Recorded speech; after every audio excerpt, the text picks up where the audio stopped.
Buckeye fans, welcome back into the Buckeyes Roundtable YouTube channel on the Buckeye Breakdown Podcast. Anthony Moeglin here, hanging out with my partner Kevin Woidke as we jump into another episode, another off-season episode here on the channel. A reminder: if you're new to the channel, appreciate you jumping in and hanging out with us. If you're familiar with the channel, always good to come and hang out a couple times a week. Right above Kevin's left shoulder is a QR code that'll take you right to Buckeyes Roundtable, our site. It's a different type of site, a new site for us, I guess, new at the beginning of the year, more so your message board type of content site. We're writing stories, we're interacting with you, we're dropping premium posts, community posts, all sorts of different types of stuff. So get over there, check us out, follow Kevin, follow myself, a bunch of great Buckeyes content, both throughout the football season. We obviously major in football, but as we venture our way into the off season, plenty of content to keep you going there. So Kev, how we doing, brother? Weekend full of football, jam-packed of ball, college ball, pro ball. What's going on in the world of Kevin Woidke?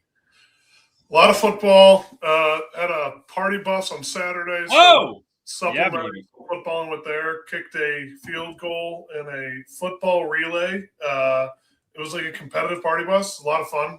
Kicked a football to win an event.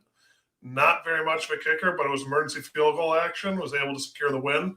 No, it was a fun time. And then other than that was just a bunch of football. Wait. We're gonna get detailed. I need the detail of the party bus. We'll take that offline here. But the field goal, what was the details, right? What was the situation? So terrible conditions, raining, relay race for my buddy's 30th birthday. Shout out, Skip. Yep. And it was 100-yard dashes for the first 4 legs of it, and then I wasn't running any of those. And then not your forte. After the last one finished, everyone had to run to the 10-yard line for a 20-yard field goal.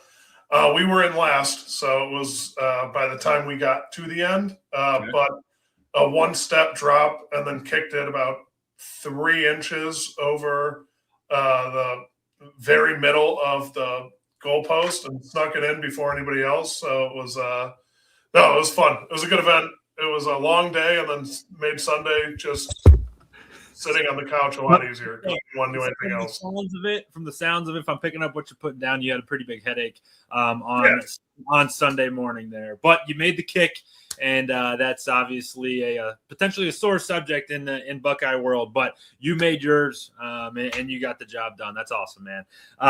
But turning this thing back to Ohio State, it's been a crazy 2 weeks. This transfer portal window, we've had so many conversations about the transfer portal just at large, right? Like, I think it's crazy. It's pretty chaotic, but it is coming to a close. This transfer portal window will shut down here on the 16th, which will be Saturday, if my math is correct, which will be Saturday. And that'll be the end of the portal window, and these teams and rosters will be set, and we'll be looking towards kicking off their spring ball seasons.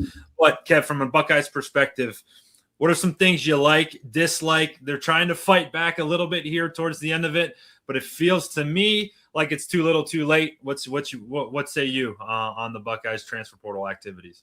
I mean, everyone saw the glaring issue with our team, and it was offensive linemen, and we don't have a single one that we've gone after in the portal, or at least secured for that matter. Not to say we haven't.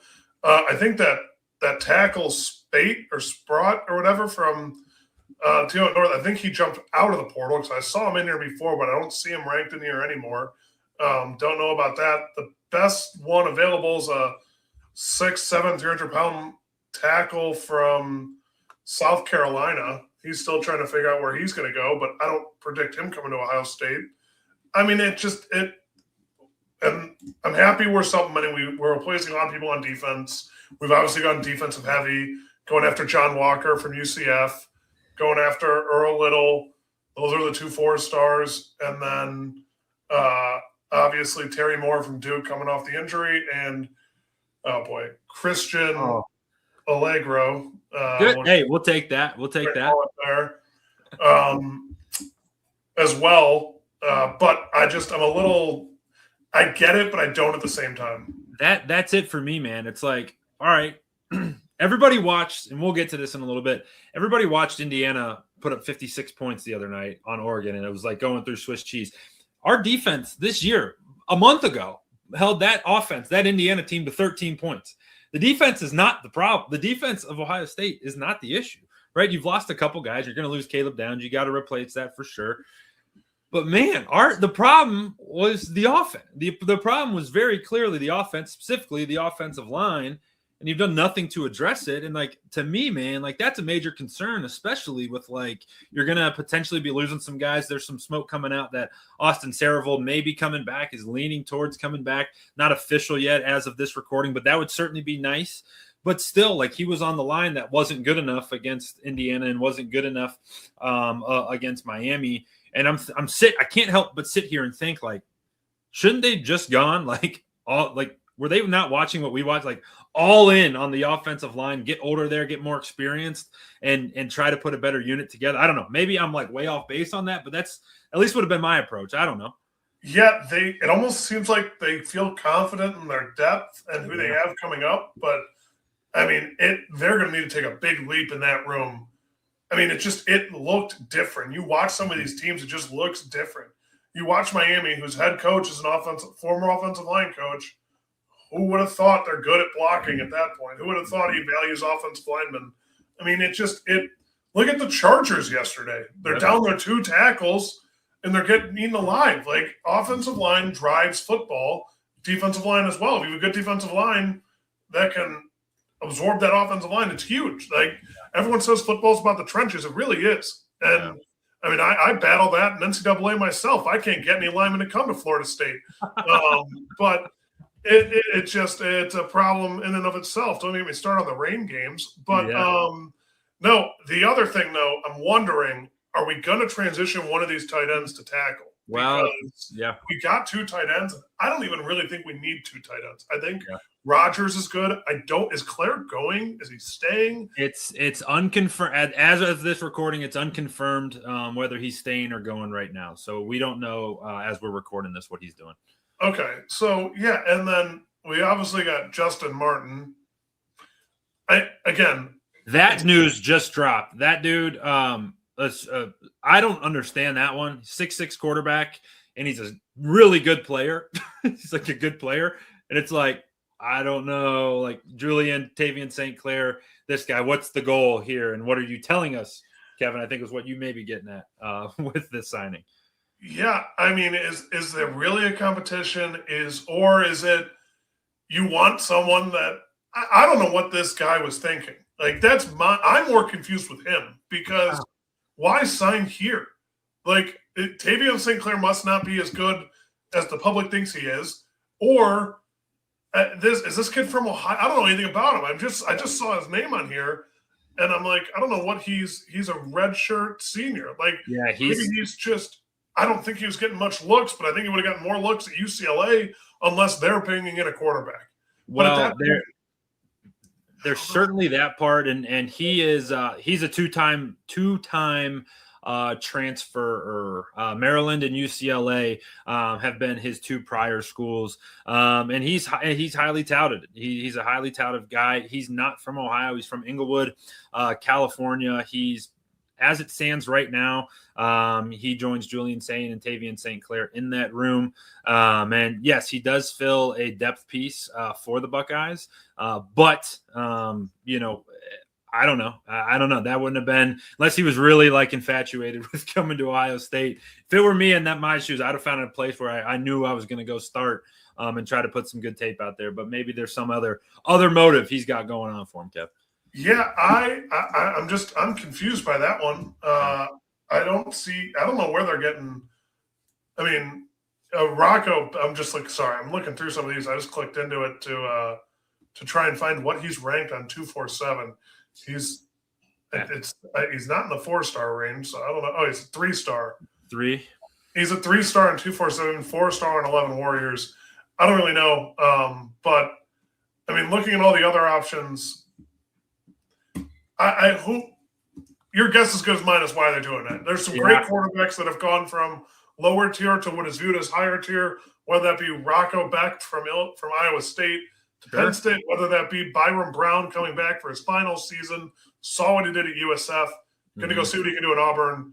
Or, I mean, Dylan Raiola going to Oregon, that throws me off. And then the 2 5-stars, Sam Levitt's going to LSU, and I guess Texas Tech got their guy, but he's at Cincy.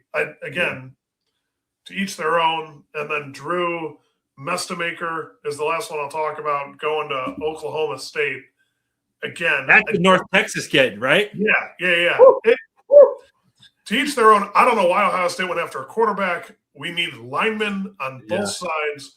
We don't have a very deep wide receiver room right now. We're bringing in some guys, but they must have a lot of confidence in these younger guys that they're trying to build it differently and be like, hey, we want to pay guys coming out of high school hoping they'll stick around.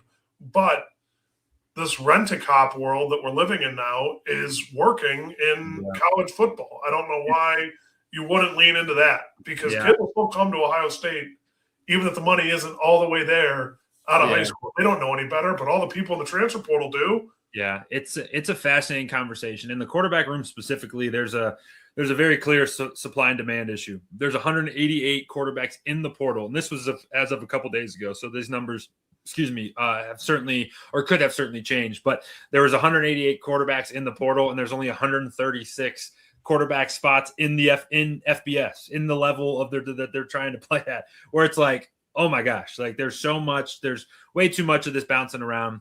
If it were me, I think you bring up a good point. If it were me and I'm trying to, put together college tape or leave a mark, I'm trying to go play. However, maybe he's not. Maybe he just wants to be a third string guy and try to go win a national title. And like you said, kind of to each their own. But I think for Ohio State, it's a, you hinted at the depth piece of this.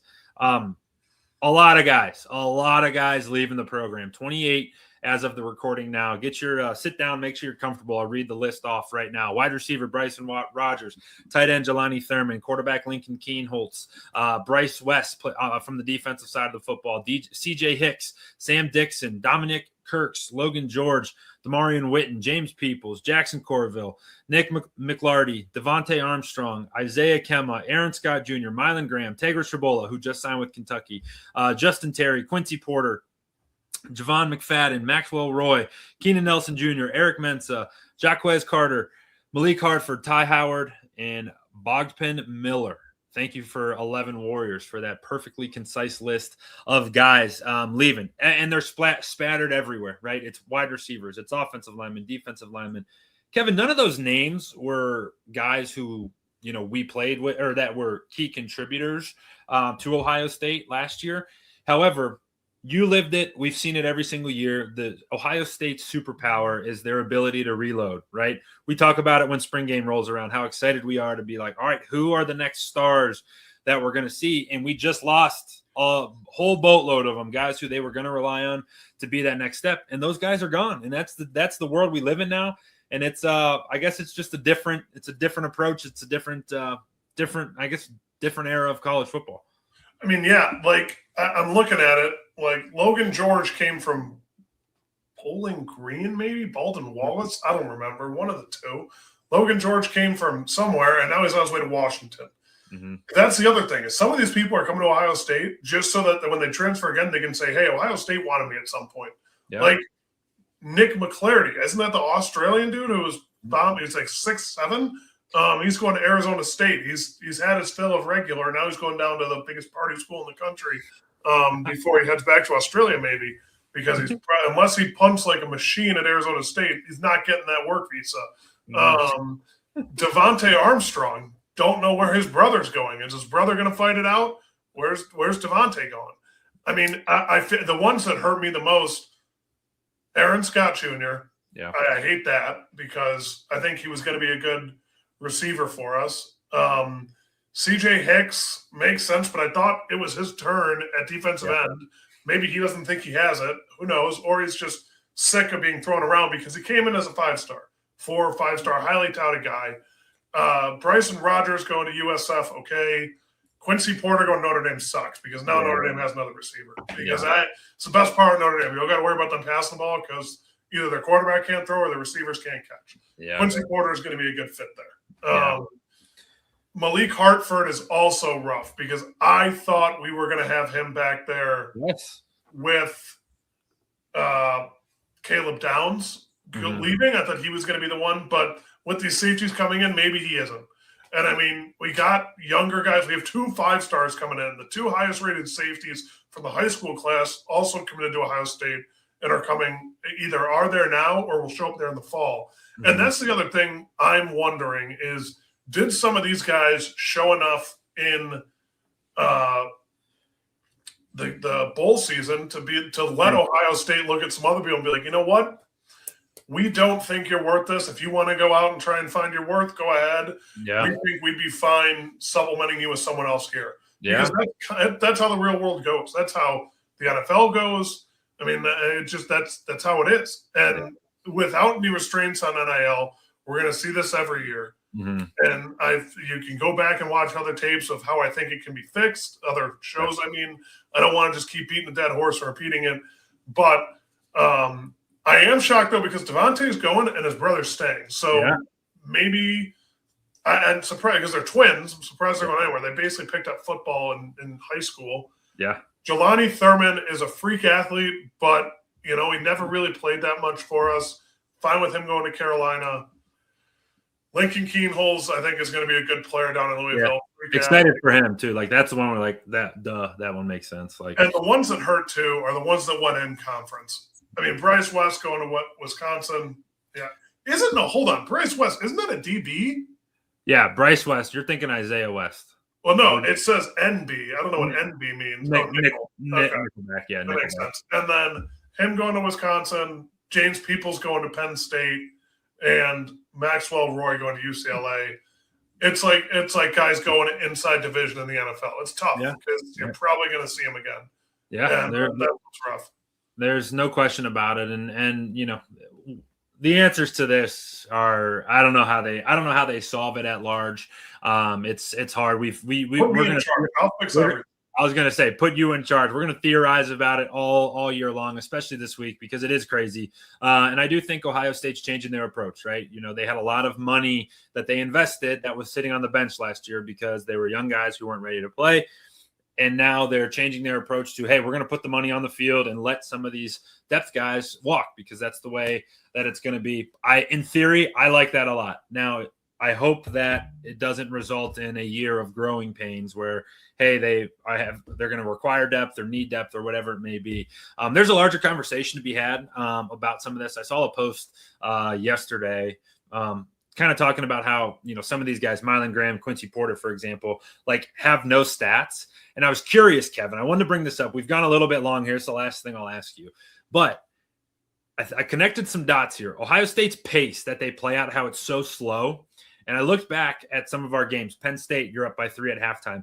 Against OU, they were up 10-3 at halftime or 14-3 at halftime. And so, some of these games was really close, and they've never really pulled away. So they don't let these young guys get reps and actually get a chance to go play. And I wonder just a little bit, if they were to change their approach, play a little bit faster, maybe get some young guys some of these reps, would they be able to hang on to them a little bit more? I don't know. It's just a thought that popped into my head of that's one of the fallouts of kind of that philosophy there. Maybe, but earn your way to the field. You saw Petty John do it last year. You saw that Pierce kid, that linebacker. Pierce, yeah. Pierce, earn it. It's pretty simple. Moeglin Graham, Quincy Porter. I do. If there was one game, I went to it with my brother. I went to the Minnesota game. And they were on the 5-yard line. I think it was Porter. Yeah. And Jeremiah took the whole drive off after kind of tweaking something, then came in and caught a slant for a touchdown, and then didn't see the field again. They're trying to get him the Heisman. They're trying to get him in contention. I get it. But at the same time, this is it's the play stupid games, win stupid prizes. The chance of a wide receiver winning it without having a Devontae Smith type year are slim. Yeah. So what's the point in doing that? And I would even add too, Kevin. It should have been writing on the wall when they played UCLA and Rutgers, and David Adolph was in getting the starter reps, and there was no Mylan Graham and no Quincy Porter. Same with Purdue when Carnell was out. So it's like you kind of saw the writing on the wall there. So much to cover in this transfer portal world. Really good ranking system on On3. If you haven't seen it, I would just Google On3 transfer portal and it'll pop right up. But as it sits right now, Ohio State has the 55th ranked transfer portal class. It's a freaking nuts thing to even evaluate and say. Ohio State's 55th at the moment. The highest Big Ten team is, you guessed it, Indiana. They are the number 4 team. They got it kind of rolling right now. Wisconsin's up there in the top 15. UCLA is having a really good transfer portal class. They're trying to flip it all over. So very fascinating world we're living in right now. 4 days left in this, and then these rosters will finally be set.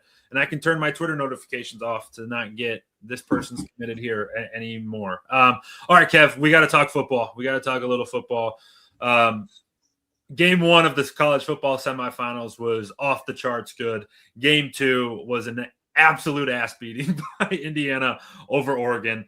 What'd you take away from this semifinal round of the college football playoff? I'm doing something that is absolutely incredible. If you go back the last 2 weeks of our shows, I've gotten every pick wrong. Wrong. Even to the point where I call blowouts that are close and close games that are blowouts. It's been incredible. Everything I've wanted to happen hasn't. And now I'm finding myself rooting for crazed out Michael Irvin and Ray Lewis against this Indiana team. Would I love a Big Ten champion? Absolutely. Do I want to be Indiana? Absolutely not. Yeah. I'd rather see Purdue. There's 2 teams, 3 teams in the Big Ten that I don't want to see win a national championship. And 2 of them are to our north and actually they surround us. Penn State to our east, team up north to our north, Indiana to our west. I don't want any of them to sniff a national championship, and it's because of their dopey fans. I can't stand them. They're so annoying. The Indiana fans became Indiana fans 2.5, 3 years ago. What are we doing? They have no idea what's going on. They didn't care about football. Yeah. They showed up. I went to Indiana games. I played in them and then went as a fan. No one was in that stadium.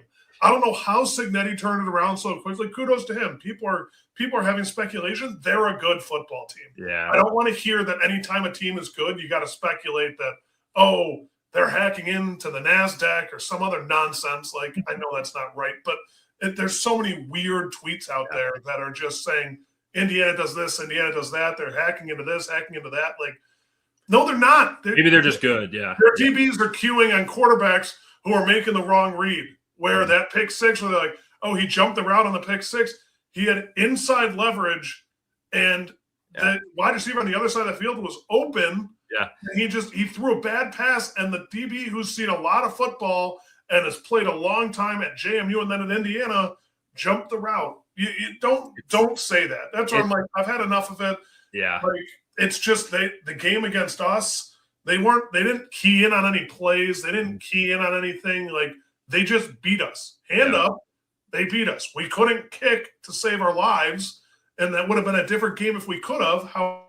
However, we also could have scored some more touchdowns. Yeah. And, we also could have had Julian see people downfield. So that's where I'm like, I'm hands off on that. Indiana's earned it to this point. Do I like it? No. Am I rooting for him? Absolutely not. But here we are. Come next Monday, they're playing in that national championship. It's I agree with you. I don't like the, oh my God, they're good, they're cheating. Pick 6 at the beginning of the game. All right, even if the play is there, guess what? He wasn't open when the quarterback decided to throw the football, right? Right. Okay, if you were all right, he covered it up, and just because it's coming, doesn't mean the quarterback threw it right to you, right? There's a lot of that. I don't subscribe to it, but yeah, I guess that's what people are doing. But man, that Indiana team is for real. They just beat the piss out of you from the field against them, and it makes honestly, dude, our loss against them holy cow, maybe Ohio State wasn't so far off, right? Maybe Ohio State wasn't that far off. A 3-point loss to Indiana, a 10-point loss to Miami, the 2 teams that are going to be competing. I thought Miami was going to let that one go, and actually, a credit where credit's due, Carson Beck was was stones on that final drive. That was a show up. I know we don't like it, but it was impressive to go down and get the win. He's a dink and dunk merchant. I've had enough of it. Like, Tony is a phenomenal talent. Yeah. He's a dink and dunk merchant. Like, I hate that he scored that last touchdown because, I mean, it really was just no pressure from Ole Miss, which was rough. They dropped everybody back on the 4-yard line, which is really not what you want to do, because if all the receivers are at the back of the goal line and the QB's at the 6, you have the same amount of distance to get to that goal line as the other one. So I'm just like, that was rough defense to finish it. I think Miami has a better chance against Indiana, which is why I'm happy about it. However, I was pulling for an Ole Miss, Oregon, and then I could just enjoy my Monday. Yeah, that's what I wanted. You're gonna be watching. You're gonna be watching. I just want to watch day off, do nothing. Yeah. But here we are. You're gonna be watching Dancing with the Stars on Monday. No, that's Tuesdays. No, that's perfect. That's perfect. It'll be. It should be. I'm hoping it's a fun game. I don't want a blowout. I want a close game. I want one of those like Alabama Clemson games we saw a few years back. Yeah. I want the Ohio State Georgia game from the semifinal on New Year's Eve a couple years back. I want one of those games. I want a close game where it's gonna matter how how you play the game and how you move those chess pieces in the final 5 minutes of the fourth quarter to decide it. I love it. If it's that, I think everybody wins in that scenario. Do we want to do our pick tonight, or do we want to do it later in the week? I don't even know. Yes, do I pick it? Because it's going to be wrong. Whatever I say, go the other way. That's what I'm just. We're going to save our pick. We're going to save our pick for our next show. All right. But Kev, let's shut it down on this. We're going to do our catch-all segment here. We're going to call it Around the Horseshoe.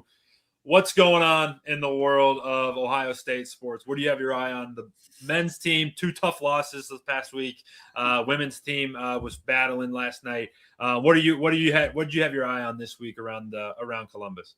So I mean, just since we've last talked, the Buckeye women's team, fantastic outing, beat the number 25 team Illinois by 9 points, and then at Illinois, and then went to number 12 Maryland and beat them by 13 points. The women are buzzing. Yeah. The men, on the other hand, a little bit rougher. They had a close game they beat Oregon, which was nice. They shouldn't. I mean, Washington's got about the same record as us. Yeah. But they had a pretty close game at Rutgers, or they beat Rutgers. What am I thinking of? Well, they had to come back to beat Rutgers. They were like down real big, and had to come back to win that one, and then got Washington the other night on Saturday night or Sunday night. Didn't they play Nebraska recently? They did play. We caught the Nebraska game on our last show, but yes, That was hard fought at home. They fought back. They were close. They would get it back in, and then Nebraska kind of pulled away there at the end. They set up the final game-tying three-pointer for their center. So, yeah. But I'm excited. This Buckeyes team's pretty good. You know what? I'll say that. I like the fight. Would love a few more wins, and I know nothing about college basketball. We said this at the beginning when we started doing this. I'm dreading the game next Friday against a phenomenal team up north. Yeah, they got beat though. They just got beat on Saturday. Wisconsin snuck them. That was crazy. That was right around when the party bus was taking off. So we talked. You were kicking a field goal. No, not yet. We had an egg toss before that. But it was. I don't know much about college basketball. I haven't gotten into it yet, and I don't know much about basketball to begin with. But I'm here to. I like some of these guys. I'm gonna give a quick update on who I like on this team. I think they're great. The Kevin's who we like rankings. Go. This Bruce Thornton kid. Think he's pretty good. Star. I like the Mobley kid. I think his name's Mobley. Yep. John Mobley Jr. Gabe Cupps, need more out of you. You were dominant at Centerville. Need more out of you this year. Haven't seen enough yet. And there's a kid who I like. He just looks bigger than everybody else out there.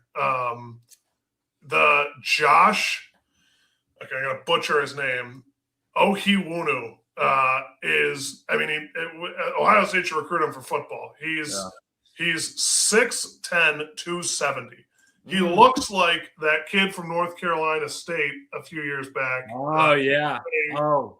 DJ something. DJ Burns? Burns, thank you. Yeah. That's it. And if Ohio State wants an offensive lineman, go over and get Devin Royal and throw 40 pounds on him, even 70 pounds on him. Get your hand in the dirt, buddy. You're playing the wrong. I mean, I'd like 6'6" with that frame, 230. I mean, add 15 pounds to put him at defensive end. But go. No, this Josh, I love Josh. Joshio is what I'm calling him. But he's a blast. Those are my teams to watch. Those are my guys to watch on the team. Those are next show. I can do a deep dive into the women's team because I've seen a couple of those games. But it's gonna be a fun year for Buckeye basketball. I'm throwing out. I think we might be a play-in game team. Okay, all right. Hopefully we can sneak into the tournament this year. But it's early in the year. We can have a great run in the Big Ten championship tournament, and I mean I hate if we're like an 8 or 9 because then we're gonna break Sprona. But we were 2 and lost to Oral Roberts, so who knows? That's true. I mean, that's a good point. Bruce Thornton's having a great year. Feels like he's been in college for forever, but his senior year, really efficient, 20 and a half a game on really efficient shooting. Mobley's real problem at the guard position. He can create a shot, get wherever he wants. He's a ton of fun. The women's team's a bunch of fun, 15-2, really trying to make a major splash this year, coming off those 2 major wins. So tons more there to come. We'll keep tabs on them, right? You're not going to get. We shouldn't say this. It's a bad sales pitch. You won't get the best basketball in-depth content here, but they're going to be a part of our conversations every single week. But ton of fun on this show. Lots of transfer portal talk. That is kind of the belle of the ball right now in college football. And hopefully soon we'll get back to talking actual football here very soon. But, Kev, we're going to get out of here on that. Any final words, any parting thoughts as we shut it down for our Monday episode? No, just kind of excited. We got a little bit more Buckeye basketball this week. I think it's this week. You're going to be grinding the tape, dude. You're going to. Oh yeah, I'm going. Saturday. We got UCLA. Don't know how good UCLA is, dude. Can you imagine? Okay, so I'll commit to watching 7 minutes of that game right now. I'll commit to 7 minutes. 7 minutes. I got that written down. How mad do you think these coaches have to be to fly all the way across the country for a game that lasts an hour and a half? Oh, I mean, they're probably furious. Imagine being a coach where you got guys like us talking about your team, and that's the best you could get. Like, I mean, that's the better thing. Like, I mean, there's some programs that don't have people like us. I mean, imagine that. No, but I mean, yeah, being on a team where, dude, the Big Ten, what the hell? Yeah, I mean, Big Ten, the ACC technically has Cal in it. And Stanford, yeah. And Stanford, that's rough. I mean, the Big East has kind of been a little bit of bi-coastal already. Yeah. I mean, it kind of stops at Creighton, though, so it's really halfway in. But a lot of travel in that as well. But, no, it's got to be rough. And you feel for the other ones that are like – you're on the hook. You're on the hook for 7.5 minutes. All right. I said 7. I did not say 7 minutes. 7 minutes. But no, I feel for the other teams that will hopefully cover as events start popping up. But like other winter sports teams that are just like, I mean, swimming, diving, gymnastics, bouncing around so much and doing all that stuff, like wrestling.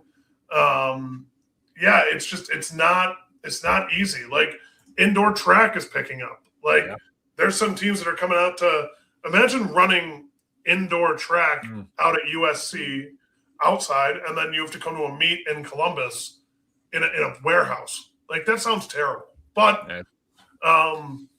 that's the world we live in. So they got to deal with it. I work now. I don't have to deal with that nonsense anymore. Yeah, I was going to say, not a problem that we are paid to solve, nor nor have to deal with, really. But all good there. We're getting out of here on that. That's a wrap for a really good show.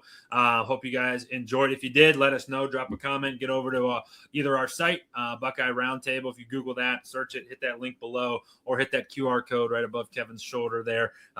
You'll find us over there. All of our written content living on the site. And then subscribe to our YouTube channel. Going to get a lot of fun here. We can get a little more creative here in the off season, getting you some fun content. So make sure you're locked and loaded with all things Buckeyes. And appreciate everybody hanging out. For my partner, Kevin Woidke, I'm Anthony Moeglin. We'll see you again soon. The Buckeye Breakdown Podcast on the Buckeye Roundtable.